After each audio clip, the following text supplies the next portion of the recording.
This episode of Monster Memories is brought to you by none other than the one, the only, Fangoria magazine, the horror fans' one-stop shop for all things blood and guts. For 20% off your magazine and merch orders, use the promo code DeadNoiseBlog at checkout when you visit shop.fangoria.com.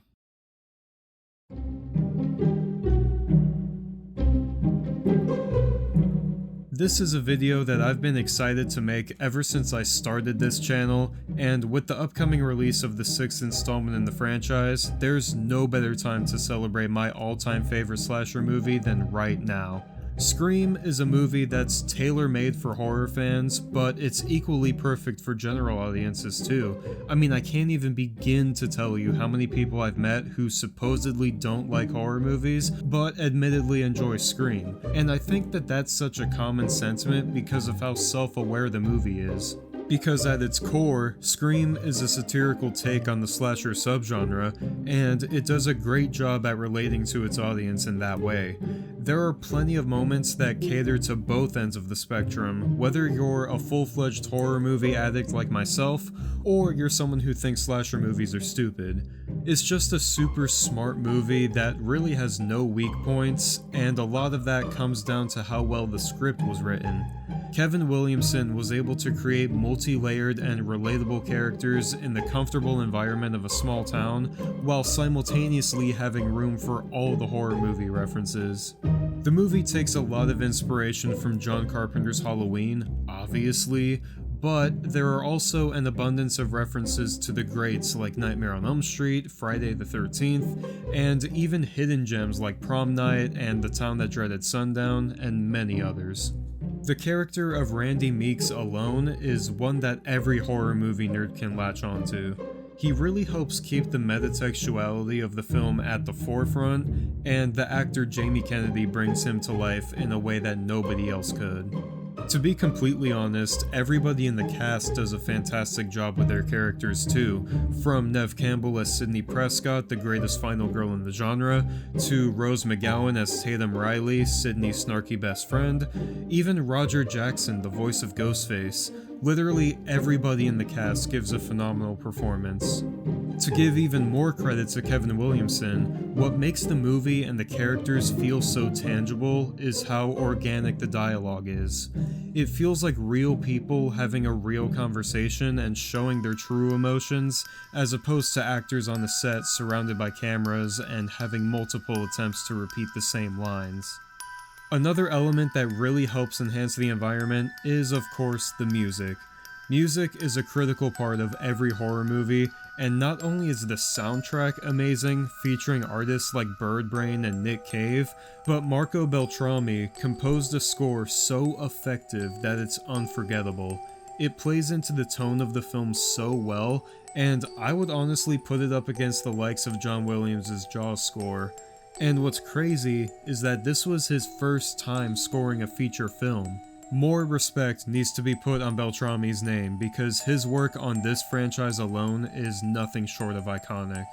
And of course, it wouldn't be a Scream video without talking about Wes Craven, right? The man spent his career stretching the lengths of the horror genre, and Scream was his greatest example of that. One of the film's most endearing qualities has been how meta and self-referential it is, and I would like to think Craven helped flesh that concept out more given his prior experience with that kind of style in his movie within a movie type of sequel in 1994's Wes Craven's New Nightmare.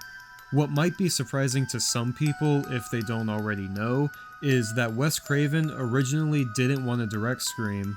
At the time, he wanted to step back from the horror genre a bit, even though he was already in the midst of working on a remake to The Haunting, but he changed his mind after a young fan accused him of going soft, along with a select group of fans claiming that he never made anything great after The Hills Have Eyes. So he signed on to direct Scream shortly after Drew Barrymore signed on, who was originally cast to be Sidney Prescott, but it was her idea to play Casey Becker instead, who dies within the first 10 minutes of the movie, because she thought her early death in the film would convince the audience that nobody in the cast would be safe, regardless of name value. And if the production team wanted to have more marquee value and draw even more people in, they could have easily used the quote-unquote inspired by true events tagline that most movies use nowadays, considering that Kevin Williamson loosely based his script on the murders by Daniel Rowling, known as the Gainesville Ripper, who killed 5 college-age students within 4 days in the late summer of 1990. Thankfully enough, the team didn't go this route, and they really didn't have to either, because now the movie is one of the most successful horror films of all time, and deservedly so. The same goes for the Ghostface costume. The mask was already a mass-produced thing long before the film went into production.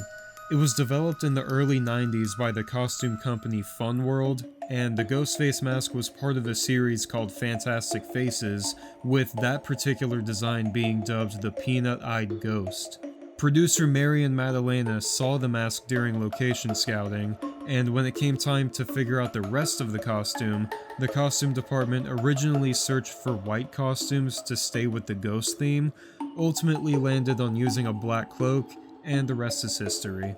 Over 25 years later, and the Ghostface costume is the highest selling Halloween costume ever. At the time of its release, there were little to no original slasher movies in the 90s that did well at the box office before Scream, aside from Bernard Rose's Candyman, of course. But aside from that, the most iconic slashers like Freddy and Jason and Michael Myers were all getting watered down with sequels that only seemed to diminish in quality with each one, and by this point, horror fans wanted something new. So on December 20th, 1996, Scream was released in the theaters, and it proved to be the breath of fresh air that audiences were looking for. So much so that it then influenced a ton of teen slasher movies that came after it, from I Know What You Did Last Summer to Urban Legend to Freaky, and so on and so forth. It also sparked a wave of fear in viewers that resulted in caller ID tripling in use.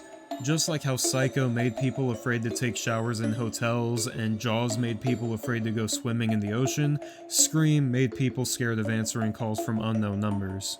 It really was a film that defined a generation. I mean, ask anyone born between the late 80s and the early 2000s what their favorite horror movie is, and I'm willing to bet at least 90% of them will say Scream.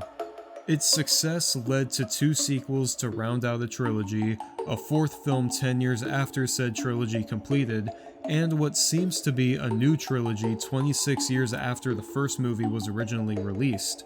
And what's great about the sequels is that they all have a purpose, and they execute it flawlessly.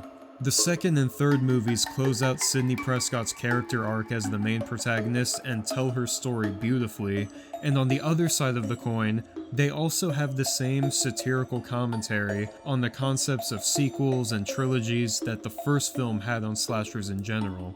The 4th film covers the remake craze of the late 2000s and early 2010s, the 5th tackles the recent requel craze, as well as the concepts of elevated horror and toxic fandom, and at the time of this recording, it's still a mystery as to what the 6th one will cover. And this is the main reason why I think Scream is the one slasher series that could continue making sequels without risking becoming ridiculous like all the others have, because it's always going to have something to say about the genre that it calls home.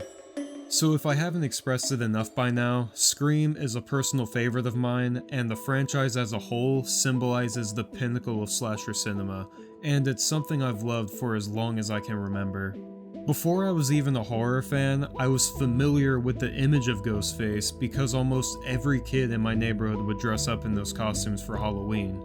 I remember being terrified of it when I was very little. I couldn't even tell you what age I was if that's any indication. But as I got older, I became more curious and came to like the design. And then they made the masks that dripped blood with the pump, and that was back to square one for me, because I was still young enough for that to freak me out. But I didn't even know it was based on a movie character until I was around 8 or 9 years old. I saw Creed's music video for their song What If, which was on the soundtrack for the 3rd movie, and I heard my parents mention the movies, so like every kid would, I asked if I could see those movies, to which I received a resounding hell no in response from my parents, but thankfully that didn't last forever. When I was 14, there was a Scream marathon on TV, and I just happened to flip to the right channel in time to see Sarah Michelle Gellar's death scene in Scream 2. Ironically enough, this was the same time I became a fan of the band Everclear because if you remember, their song The Swing began playing at the end of that scene, and even though they cut to commercial right after that, I was already hooked.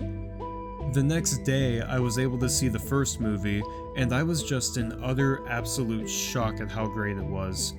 I really don't know how to explain it, but with the early memories of seeing the older kids on Halloween in the costumes, and then being a Creed fan and seeing the music video, something about finally seeing the movie itself felt like things came full circle in a way by seeing where it all began. Not too long after that, I watched all the sequels, and of course I thought they were the greatest thing ever too, and that love for those movies just hasn't changed a bit since then. If anything, it's only gotten stronger. With these videos, I've talked about a lot of movies I would consider favorites that made a strong impression on me at a young age, and I would put Scream right up towards the top with no hesitation. When it comes to slashers, there are a lot of movies I like and think are great, but to me, Scream is untouchable. I could talk about the Scream series for hours, but for now, that's all for this video. But before I go, if you want even more Scream content before you see the new movie, I've got a few recommendations. First, the Scream with Ryan C. Showers podcast is the go-to podcast for all things Ghostface. From analysis and discussions to news reactions, it's got it all.